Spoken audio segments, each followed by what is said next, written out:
कक्षा 8 वालों का आज हिंदी व्याकरण में पाठ है प्रत्यय। यह प्रत्यय पाठ आप लोगों ने समझ लिया था। इसका अभ्यास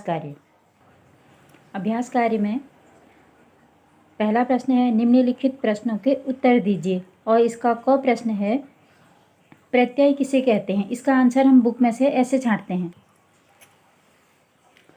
जो शब्द अथवा शब्दांश शब्द के अंत में जुड़कर शब्दों को नया रूप प्रदान करता है या करते हैं तथा अर्थ में नवीनता या विशेषता पैदा करते हैं, उन्हें प्रत्यय कहते हैं।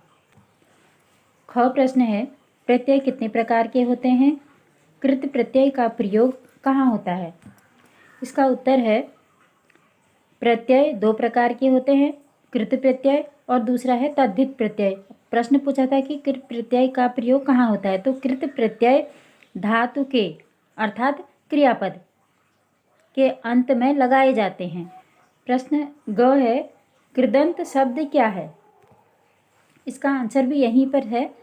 कृत प्रत्यय धातु के अंत में लगाए जाते हैं और उनसे बनने वाले शब्दों को कृदंत कहते हैं। फिर अगला प्रश्न आया तद्धित प्रत्यय किसे कहते हैं।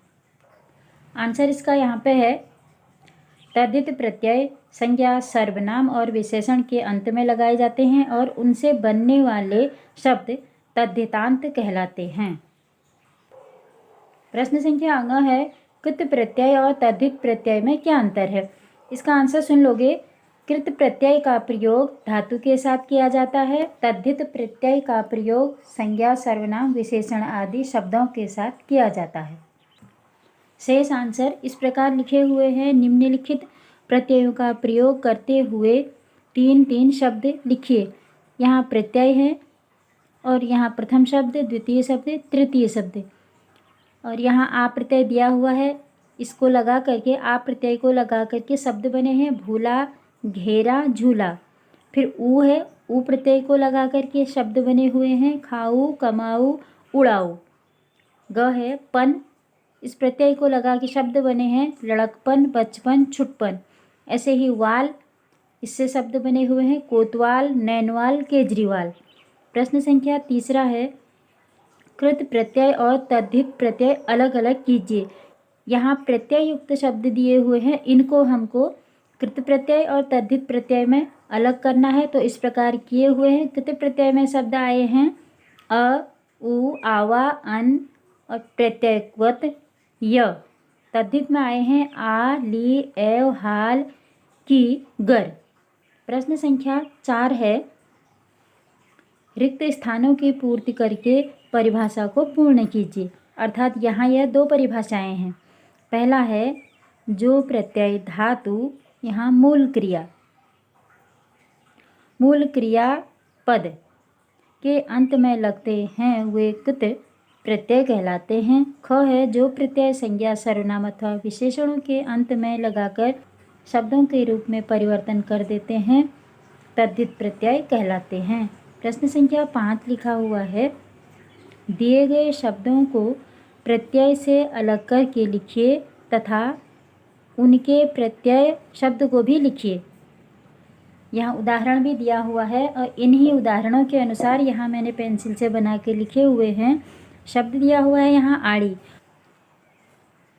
अनाड़ा धन ई बराबर अनाड़ी। जैसे यहाँ लिख रखा है कटोरी, और इसके लिए लिखा हुआ है कटोरा धन ई बराबर कटोरी हुआ, वैसे ही ये भी हुआ।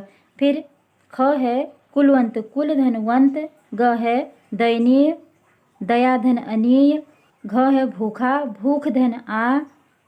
अंग है मम धन ऐरा, ममेरा हुआ। च छलावा, छल धन आवा। प्रश्न संख्या 6 लिखा हुआ है नीचे कुछ प्रत्यय लगे शब्द दिए हैं, उनमें लगे प्रत्यय को लिखकर उसी प्रत्यय से युक्त दो दो शब्द स्वेच्छा से लिखिए। जैसे प्रत्यय युक्त शब्द यहाँ एक लघुता बना हुआ है, ऐसे ही इसका प्रत्यय ता है। इससे बस संबंधित यानी जो शब्द बने हुए हैं ता से गुरुता और सुंदरता। यहाँ क में टकराहट दिया हुआ है, इसका प्रत्यय है हट और इससे बने हुए दो शब्द हैं घबराहट, गर्माहट। ख है खिलाड़ी, इसमें आड़ी प्रत्यय है। इसमें खिलाड़ी और अगाड़ी, यहाँ हम पिछाड़ी भी बना सकते हैं। एक ग है प्रत्येक, इसका प्रत्यय है एक, शब्द हैं अनेक, हर एक। प्रश्न संख्या 7 लिखा हुआ है, निम्नलिखित प्रश्नों के विकल्पों में सही शब्द पर सही का चिन्ह लगाइए। क है, इस शब्द में प्रत्यय नहीं है, यहाँ ये ऑप्शन दिए हुए थे तो इसमें दूसरा है। ख है, इसमें तद्धित प्रत्यय प्रयोग किया गया है, भारतीय। ग है, इसका प्रत्यय भाग अलग है, इसके लिए है तैलीय।